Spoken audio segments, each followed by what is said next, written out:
Let News TV, la chaîne de la génération consciente. Let News TV nous parlons beaucoup de regarder ni bateau ekbenemi mitu akbenemi si belekekeye mi nonam nyanti et mi ngonam le ne page Facebook oji che donam san et ekbe et ke bani ke torelia na banno na be ona tore ke ni ona ni émission de et ne ba che kasem che tu na bon tu monti et on a beaucoup kawelo ne bon tu mo vent wala ekbebe wona mea le Let News TV dia ni ya no commune Vaud 1 commune Vaud 1 le bon canton de Vaughan baku canton de Poutimé voilà que commune Vaud 1 où le on a toré le on le gamin ni caé ni écrit de alors ni ken yo we extraction fluviale voilà que moi où le cri dans le to de to qui dans le pot dit la pour to yo que le gamin et on dit là que le que toi et que le kufu bon toi mais le que non le quoi le cahier ben ya non lui et le que bon que pour les vie de cas ya non men du quoi il a tenu dia va et dudu ka mo te le que bon mal le mal te don et me bio dit quoi ma bo we egbe o ni tanya toré ikinti mi le japon fu ne mielo ni ba ko ko mia li talent le que bon na même quoi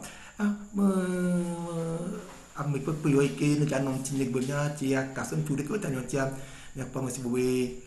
masim akapo masim de ke afome ole jode amisha fo ke nya bodore bako ni ajo dinami adun kule bowe eni nya ka dola de kam ye nya po Richard Atiken itani nya ka dorka de ke Atiken combien comment t'es allé là a joué ma aussi le bon nyo mi to akpele mi be de ke mi balon be anom nyanti nya batia akpondo mo na kwa ya nya me ke ne tenan kule no mo alu we analyste akpono yo ne yo foto de makwa ni apoto ablam agbana ablam agbana to didi mo do gbala mi ho go kaka de viore yo fonyele ele ma jo di ma wa ya o amoyo ikeje ne ja no nyanti egbelo ni pamoyo ke ja no de ke bo wona me ne to mi po wo ma kwa mo ble mo be san dia va ibe mi ja no commune Vaud 1 et na pour tu ki ke yo tu na ho et de ke ko de ne lui ba de ke bo ki le commune Vaud 1 mais ou le dans le ou mo la ba tumo wo le dans le un ka atima ba de ke to ba le lui nyakpo de ke le exploitation fluviale en ton le coup pour un tour moda ne nya trova commune Vaud 1 wa du bobo ya de toboki wa de kiele etima pour de ki yo le tour mo ya de toboki kwa yi di on le ka le commune Vaud 1 mo le to mi po site a 10 000 ya ka zande ya ka mi le po ki yo ki ko le de ya e ko yo sable marin wa we yo le to mi wa pon ki ya we yo mi po donc a dragage e di ya ka de que pour le de ki ya le tiamo extraction ko le wala ki ya di ya ka de que e ne mi ko ya ou le bon le quartier on va le cocori que le cocori ne maintenant de que bonwa et le ni qui a dit me le ka et ni qui na intimi ka que mi ko ko lo dragage commune Vaud 1 et ya nye yebo duje si kwa kufu gbagba mo yo ikeye ou le de que exploitation on le qui yo ikeye ou de Côte d'Ivoire yo mi to mi le pomme e ya ka de façon artisanale ou le no we vile boa kin boy machine gang luku vous to que to il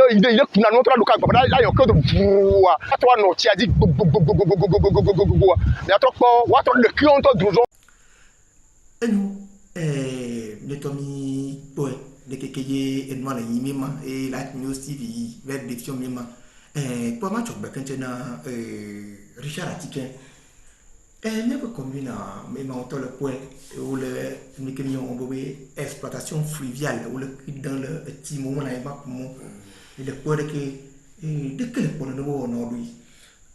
Philippe Agbe je le cas qui a ma de bonne Let News TV boto bata et amayo bata yo tu elo do kujibe yo ano wana ya tutu e mechamia ano nyabuntum nya jojo de anon poduma eni di joto ko dan kwa akpene mi be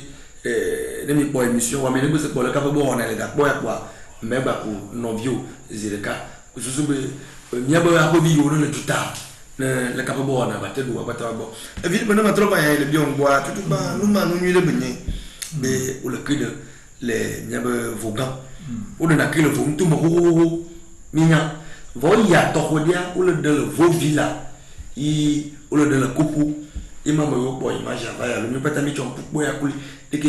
ou le nuit de façon artisanale nyabe le me laisse que voir on est nous que nous le beni wa ni bien mo le kunya to ko ni mo bena numa vogalo lo yae amu le nyasi ke wa bato wa ma ba nyu wa na ne na mo to bodom si 4e lac il ont créé le tout le accord soa tout l'accord soa tu vas tepitoa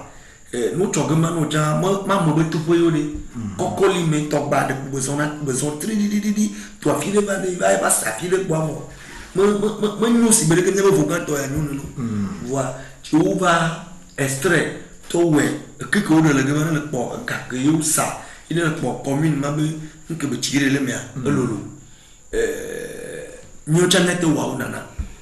ti nyano vi oje gomea vugama ki kupu bogama to kupu kabe ngwa ko da konji tula ko da konji kabe ko to gama to ba imbudu mo ba do vugama chi tout le vugama chi ba yi ba mo jogo tout le ba mo jogo ka ba to mo le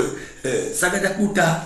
neni be kaflan ou mettre moyen les nyano vi on le temps en disposition ma quand be numa nous to ba ni la donner ko commune ya di ma ba ni be wa ba no créer pour la file icho obe bu d'abord de villageois là fokbo afori abo be gbere wa ba ku kile gi akwa mo ni nde kele vuntu ami mo vuntu mo ne ko wa ni ni ba vuntu mo ba ngudu mo va donc akafla nya ile bioma numa nunire voix alors de la sou le capable no ku so be nuya na ba ni na mo ni façon ma yo la te parce que yin ba ni le gama lolo ele se gama to bo ko be le ba ble yin ba na si 30 hectares ne le ina ga bo lo bois le choko divi e ina ga bo important d'accord 30 hectares am ko divi la de caterpillar il a ton le tracteur il a ton il a dit 30 donc ami de John le bien comment nous nous voix moi fa mon mi wato ma tokfa mais ma bois de quoi mettre moyen tu auto diano c'est déjà pas voix nous wa ne ba nous na nyi ouais une machine ganga qu'on va cuire de ça va passer sous contrat et après ouais ne va récupérer genre j'espère que la nuit yo et les que maman blowe et les que commune vaut 1 il le nom voir les que doit ou ouais contrat ba ku ajode gombo signer contrat ba ku ajode et dès que ajode ja aku dès que kuya ajode la ku le bonwa kaka atena gada mo pai pare ajode la ku sibobe hectare amon nan le tiadie malo waku hectare amon le tiadi kan boye dès que contrôle tom ba le lui kan ka ma ko to rokia me kan yo nya ba to ba dile dès que mo na nya ko ni pa masi makako dès que bonwa dès que le kwede ni on le mai le kwede kadi vie de quel nom du quoi l'avantage car vie de quel adopte mon vaut de quoi après bon moi il y a Richard Blazari avait l'union de Meni effectivement l'union de Meni voir est-ce que n'est pas là où est so ya alors là nous en machine né machine au boya va nous en non non kabola sans le et moi et ndeke le vevere parce que egbe le quoi TPA et non bo wa extrait et con le fou le miazan d'accord puis fiaré dès que au plus grand et noir bon démarche kao o chuchu bon amoko yi révérend amoko so fou no bon de o wo tu ville pas dans danger mato so me no de que wa awo no o fou no e bon le to de amoko la no i ne debe si adi ku do to wa de o la te di plaque do alo la ba di ndoko la de fiabe a fia e to su bon mi ba va fio mi ba de ko o la ton wa di yede de pepe mu blende ko wa zaria mi ati wa sebe o e amede be je ne be e no me ko be mbabalo de vide be ku ju jere ke ko mbabalo e o pata sensibilisation le mentia o sensibilisation chuban e wa e ni ke mbe ma so pe si be e no toi ne kaflan ne ne ko ola jagwa wa kas be ko blanc ele tepe ne mi so mayo tepe be ko mais société de siolo pour les commune de les lomea Chukada et nous population c'est végétaux là bena et à mon coup so funa quoi et soit machine pour les gens machine et donc peut-être que bena et donc pas et gripa et fena voilà est-ce que fille allait ne ben de temps dans les liens ne la n'a des précautions quand on la prendre coup de sous-souver on m'a tellement dit va pas soigner ça quoi amola bebe funwa koko funwa mio to be mani bain so berebe mia to bo ple funwa dare o va voler mia si o e ku do torke wa la tro toke do ke wa tro he mia be nto be so yibo do mea e wa no wa démarche de côté sécurité de non que la po mena de o de que les de peruano on ne venwa no rivero do ko le bena e sile voler vous do mena yo. Voilà, bien c'est là que le foie de vous deux ans, alors les Keyo, effectivement, si là vous deux alors si qu'il est vous deux mais là et on va ta étude rien. Est-ce que maintenant Ange va quoi au founoir et non mais on l'a théorie et on a sincèrement américain quoi il y avait là au de Keyo et nous comme pour dire voir et les chaque années et nous si on suit que de soulever on y avait là et nous dominons le fou et il y a des dommages à des dommages mais ne devons et là ni vider nous toi mais là ni vider et du vieux pata et la télé a été le conflit à son toi oui il y a le corps à son des coups d'auteur et là bien des fous avec con et quoi de deux et là va tomber à niveau on va parler bébé sans volo yo et après tu as blanc et dès que vous dans le mananiade et ma pas boire vide cahier allo de couleur avantage allo vide quel nom allo vide quel nom de commune dans ton com cahier vide quel commune la tête pour que vous timez pour le créer dans le tomam Philippe non le bien maman d'accord et nya we amoko donc on m'a englobé nuire pour d'emblée à nuire et quand de bois mia tuho mia encore le bobo bois nure lo misena entre temps quand on lo kaka na fichier à quoi ou de ne kopodome et j'ai mis si ou mi on a misena ba je no ko le bonko funa de na quoi le chona va nema on va ça ou kuna kaka misena ou la be ou me respecter na distance que on touche le prochain habitat ko amu ou le home ou kuna ko kaka non approche ne ko kaka le na school ou pas on touche o mais mi a po be ya ku le vocable toi mon commune en to mais à la défiance be mo a tene ya to quantité ko ya no ku le fi ane biti ka mo vide quoi ou la te anote mo ya ku sous danger ko ngba va ne comment donc à comment le point là nous voir si vous voulez que ton nombre est-ce que ou mettre alors de nous dire à respecter nous nous quand on top pour fier nous le comment tu as non profondeur ya non si non et amour le funa quand on va to non coucou bon amour deux ans à tia d'une manière ou d'une autre oh là il y avait à d'accord moi est-ce que vous à mettre nous à côté pour se souvenir de vidéos à Google tu me tiens bah y a un petit avec le chantier à ballot et des gens à quoi avec il y avait d'accord quoi tu vas gentiment quoi bon faut nous faire ah mia gros cover sous souvenir voilà nous j'avais nous ko la tini nous à bleu nous lentia j'ai autorité où le connaît mani be individu to si va me pour faire quoi il te le colon va planifier le budget non faire quoi top pour mani ne le va les autorité où le connaît à tania ça va pas bien le non va l'on non ti ne bleu le pung ba tout tout mo yo Richard Tiken nous va trouver gamin benadi le que qui que pour le maïade et le timam yadi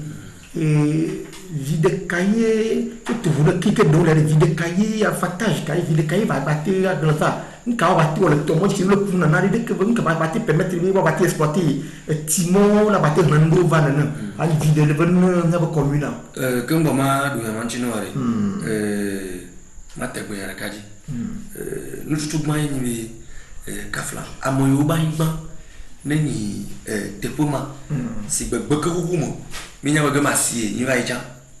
comme boy tu va boire et asia va dura gma va ti sagada to ba imba ji le gbe ya fifia amoyo ba imba nani gma comme boy ti ate va kwadi nya ba autorité o démarche de iwa gbo de ndemo no be de kenwa da troya elle de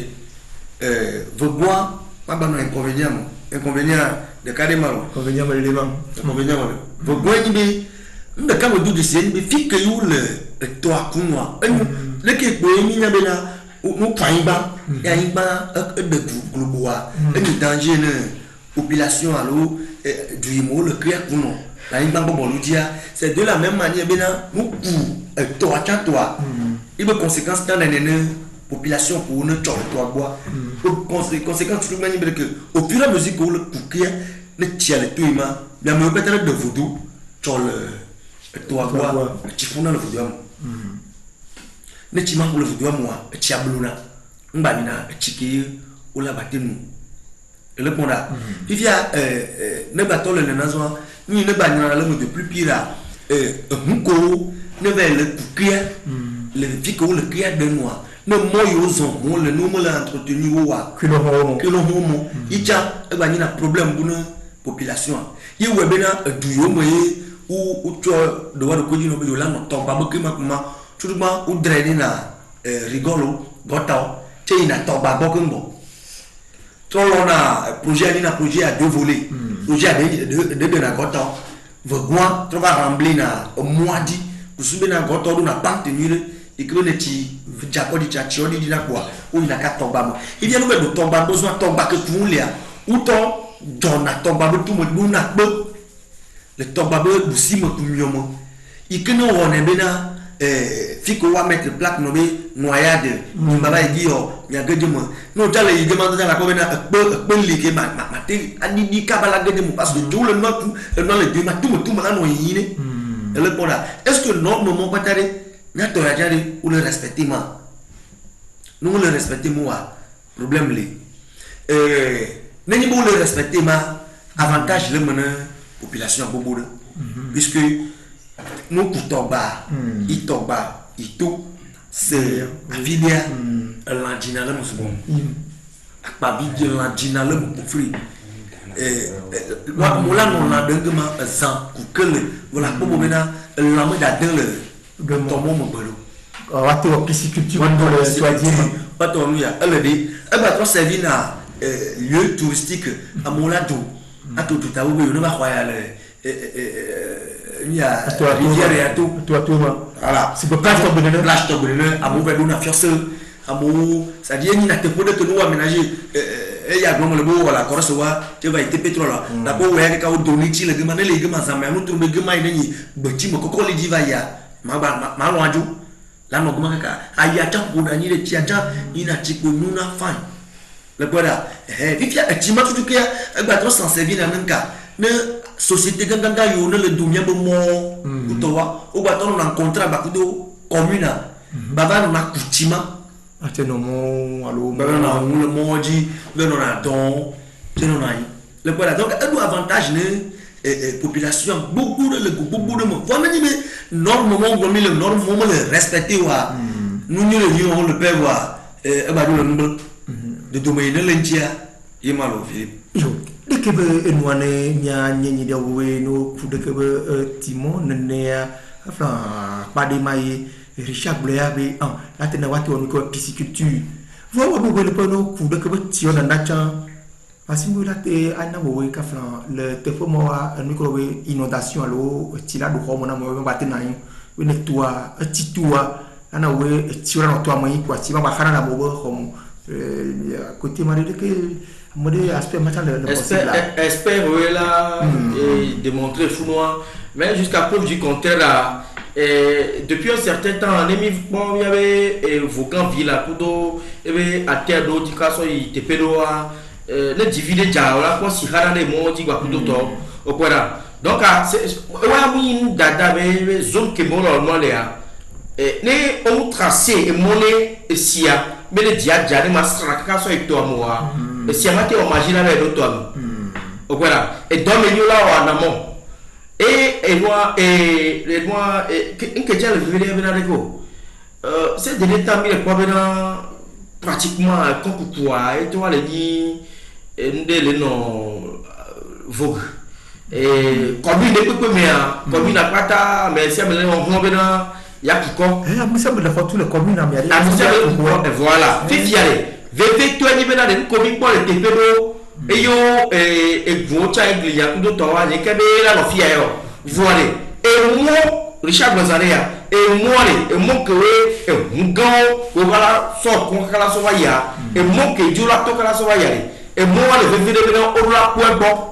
Société qui est bonne, et les mêmes doigts, on l'a point bon, et là, on close à venir, ah. So trajet que Dieu l'a calme au bout d'un coup de tawa, ou alors Jacaba, ou alors bon, les événements, oui, titan, les dépendants, on le mot, à fortons, on les montons, on les montons, on les. Donc, elle les fait venir tomber là, ou alors bon, les événements, chambon. En plus, que le gouvernement est avantage vient directement. Nous, les samedi, événements, les filles, peut-être que les Gakola, c'est les TP bois, peut-être la tête d'idée, et du vieux, alors, commune. Mais, on qui va le plus, c'est maintenant, et Marie à toi. Elle a été ou chiffre d'affaires, surtout les événements qui sont là, et nous, les communes, peut-être que maintenant, à Sihoré, la file, school view, et nous, on le classe, la file, la tête, nous, nous, table banc, à l'eau, on lui a dit que Méribé, charge au poids, des poids qui assuré poids, ou assuré, au point là. Et voyez que les VVD, et Bébé, par exemple, là, je suis un peu, j'allais quelque part maintenant, et nous on a gaval on voit et nous dès que les nés mais lui fia les sur le même tout le fia ça mais il y a nos carrières il y a nos carrières et au moins tu as tiqué avec la coup de temps là on va de mériter ouais pas il y a gars millions mais bon d'arrêt alors il y a tout de temps mais au-delà de ça projet le colati OK là tu rapporter et nous on a comme nous même mériter parce que là on va demander watch et qu'on d'accord mais non fou wa la une tout ji pola wa et conseil cas de mélodia et il y a moi notice et nous on comme relation au-delà même né comme au-delà même né et droit on la tissé et nous relation surtout à Fibou qui l'a trop apporté si bien que par exemple fia et à mon la son expertise va est-ce que société que là moi des société moi et toi pour va pour ou la société appel d'offre ou parce que la société vous l'avez dit il faut grand village il y avait une société qui a été pour les lois voir américain nous toucher donc pour quand on est société on appel d'offre mais alors on te connaît quoi on va ver à moi on va dire chez on va voir yo société va faut pas ta point d'interrogation dès qu'on part on est noir bien bien des cas et on tani et on pas ta bien et là trop ramener bien et nous en dirigeons on le diriger même comme une coudo et tu me viens toi pas ta là ah mion to bien nous ne mi mu mion to que me la bena au voilà mion to que me la bena au de la bena au le bena et amande be garo le là non ouais nous tout te pelo egbea terrain ba be gomme kakabaya be dido do fun kakabaya be dido ordu yakbu et do fun kakasobayi mais il a été non capable là di plaque de fun bena là on l'a dit drafundo né et nous vaincre violaté de loi mais qu'on l'a dit loi mais il doit être prendre devant surtout gestionner ordu ménagère les miens et doit Vogan Villa le problème les double virer voilà et nous on est nié et on pas et bébé fia on l'a pas comme une délai ouais les recycler nous robot le veau et puis avec le veau au même moment on le sané nous il va te rapporter les bébés comme une voilà mia te plan les miens on est bon comme une vaut de comme une vaut de ouais oh lord gono je tri on des projets comme je tri et nous donc ben oui ba bébé on doit regarder mais non pas barbe sur pas mais et pas le copé bébé nous qu'est on pas et roba te pole a tu pas te pole et nous on kenyi big kudo to wata te pele et nous devons et non opéra on va bouter mais de devenir et quoi carrière c'est bon si y a danger cahier ou protéger du vieux on va avec Jésus surtout les événements mon qui bien gloire si mais on le avait droit mais on le avait droit dans les garçons va combiner nous qui combiner la tgérer comme fond et on va maintenant regarder va yo be kessa le va fouler kessa elle est normal mais on va les gars dit on mais du me vivre bon avec tirer yo peut-être qu'on a blanc de que tomo le micho kufu tomo fatu kaka pour la condi belgement toi dit tu kaka va être condi trop genre le gamo mio kaka de nous que moi la trop va trop genre toi dit mio kaka la va pas même tout condi mon va jamais bolivia giori le poa toni ou bloc va faire de ye kafla nous yo be a imanu reptilo si be bo ka afon pour nous na gama parce que be afon le gama e bon on pour duna mo le gama on nous tourner comme na pour faire mais comme toi dit la coro de créer ne be de bo vraiment pour nous wari wa mo la pour mo vidéo do ne mi de do fokami le mi na be dia mo na pour que ka fala on va qu'on va dire après on va vous sur le gama go be toi dit bloc wa pour le ya mal le ya mal le Yaman le mendo tomo betu me amenyi nu ni la tupo même kaka jamoko de na fofon blele to atum le gama le po le to amda la no fofon le wan doa dona bote ya pe wa tia mo ko no na e en ko kekene no na timamu kaka je tia betu mo kaka très très très dangereux oui l'eau le timamu bon bara da ça dit nous ignorons le timamu que ne me gogo quoi me quoi mais nya be nous le tiamu car on le tolisé le chomo le lupon dit que là non le ta mo car on ko na ta ina ji lo la aya on me alo de pa ko na ta ina ji là no ko mi dara ndu da nyam ku mi dara ko da no ko ba chona ta de na tiamu quoi le comment donc nous t'écoute Thomas il dit quoi nous on la va don ida do amo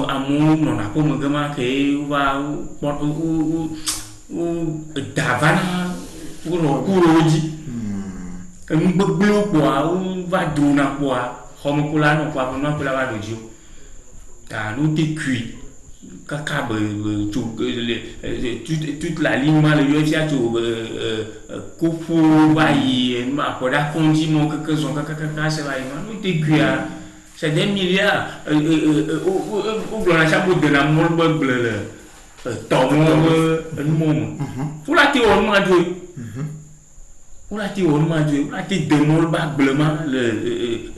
à origine donc proprement dit quoi ouais kaka bayi quoi ouais nous on y a nous écouter dans les cours mais peut-être à volonté manania loi be moyen mais une fois que tu fais venir espérer il me pose problème il y a pas que moi pour éliminer réfléchir là-dessus quoi très rapidement il y a pas de solution voilà vision de pour ticket 100 francs 150 nous on tourne le mien pour que là tu regardes moi ni be wa be mais tu as filé va me va aider avec que boy nous tourne que moi nous t'écoutons si vraiment le vieux nous t'écoutons l'eau moi ya ni ma va ko nous la poche peut-être la joie une covid donc va ver yo Richard Tikem de que Thomas que do ma mo le comme il faut un long bon un po todi un po to kia sa kuto loko émission ya no ni le wo ou tu n'as pas de ou da ça pas modèle voilà benadi de que ba no dui de que est-ce que là te dans le dia comme ça là te lancer boum le recommandement c'est le carré il y a quelle sorte de même si vous voyez il faut fouler mo ko même le vous dit pour toi dans cause qui est tout te vous marquer quoi te na sous de que comme na fa bo wa te que fa ba Philippe Agbo nous m'a bloqué mari mi tu pour be nous les gens ko pour actuellement on pour le punya beto baharo c'est bagaille faut ma quoi puisque Magdolo de Baye tu bo benombe 100 hectares là sur et zumbe ko divi la tei avec des fions blés la no gema ka fio la vo vai to bai ne le gema cho kaka sagada ku ka ve chang ku kaka lak zola ve quoi Philippe me machine nyam ve po e gbe kan ya me terrain ka ji me ve to ko machine ve po gbe ama mais là autrement il est bien vrai que société le blé il y a beaucoup d'autorité autour de la portion pour voir nous portion mal là non dire société matin il y a là tout mais file pour est-ce que vous tout là les bottes là-bas à donc doit filer les quoi à du quoi ba dans va une bout de moi là pour va derrière il peut dehors puisque le temps exemple d'où la meilleure péage dans le zone là pas beaucoup on a même pratiqué le village de man donner bon quoi à moment face mécanique artisanal nous avons pour matériel nous avons la comparer va combien toi raconte nous pas grand société auto société gars il est là dans le domaine Philippe machine auto pour na créer le domaine le studio à 2000 machine tombe ni ça dit la bateau quoi bateau il a auto na caterpillar kuna bedido ni yo batane ni atibem de carbon moi ou kuna que dégager ne kuna demande to bada nous que bada va yo batona caterpillar ma kuna kri bois dona nous ku kri bois do wa tia to dina ne tia le diji wa kan boy e ne ni bateau toi il va zona le dina son d'ivoire kan boy do dans le bon il be na gel kan boy de na ya do ça dit que ay on mis le gama no batom nyila ja neto bovio ni makadi wa on the branch makati bobe ko to dina ne no gbe ma gbe tenye ni to mo di kwa amoli la surtout les amoli même les vous dire wa te ni aka ni wa te pe won ti wa te ava to machine du mo ine mo le problème mo den ba boy mo le total nya pon nya be on a me o ba ko bobe o ou le que fungement va taber sur les cibles tourner du timondio nyopatami amode khote pour le avec donc tu bon au temps le problème de télé ici je sais à Jordan il bon nous ya on te gogo bien autorité nous quand te vidéo ne yocha no we makali bena mare ja la para kakane mare ja la para kakane tu we bosura la jagua vile quoi bosura la volo ma donc la activité bobe nyabo na jado weka mi egbe mi le no carrière alors que o le ja afu no kufu un popion de que carrière o le tout le kufu et de que kufu bo toisi o le de que bon ma fun le famille fiom ya famille pobo de que mare vide ka o la no mona tout quoi et faut que de la no mona tout quoi mi le de tu ti pa ma popo mo le guia mi ti le ma quoi après toi na blanc et là tu o le ko bon fidèle ya vike la sio la te afutana nyamba sanka kadi egbe to nyangane ko chamulu ni ko magula ni be kia nyure ko le kuma nyure mia bloco be nyure garachu mo le commune nous jamba pour ne mesure de sécurité nous ça dit à botombe de non noir nchi mule sobole nchi kwa cho ya glele le mangwa bane cho kaka mule ya mblombe obenu ya kumule le fia ya ntukare ya ba ya foku ya ba mu ba gbola ngaba no muchima ipo mi anglobe nu ja bane kote mane wate pobo kwa fubule ne fumule iyo masima kapo vidia wana unu kanya vile na siwi au fil par peu combien donné mairie be edene ne be susua wa mia chamia bon club be susua ne ba do mi nyore kudo susu be no kola no gbe je mo me a gabe côté le bon gari ma subo ma di gavio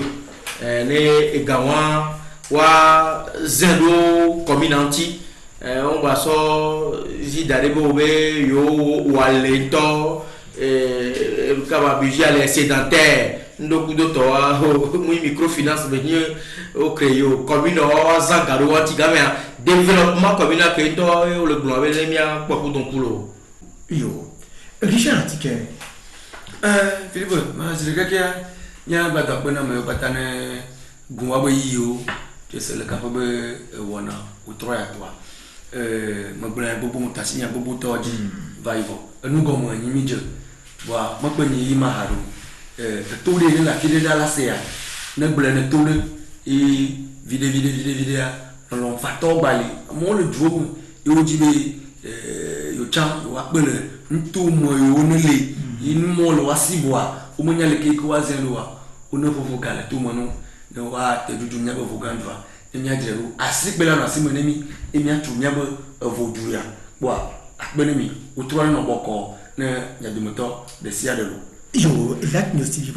nous polawo mi do akbene mi me do akbene masim akapo me do akbene agbana ablam me do ni analyse de cas masim akapo ni nyakadola me do akbene a peto Richard Atike chani nyakado ola minya be voix nous avons vu que la tui et nous pas porter par le bloc de doué que on de que beaucoup commune les pas porter du doué ni on le c'est projet de notre problème nous le to dire que de que va non du poids amu pas te que ne nya ni que vous avez expertise de tout le monde entier mi de coucou ni nya ko sale vous dire de que nya ko sale togo fi de ko mi chama ba nya togo nya ba meria apoto afande ati so bien le plan ba pour conseiller nya non sous nya check po ne bo toi ba bon ko peut-être Light News TV, Light News TV, la chaîne de la génération consciente.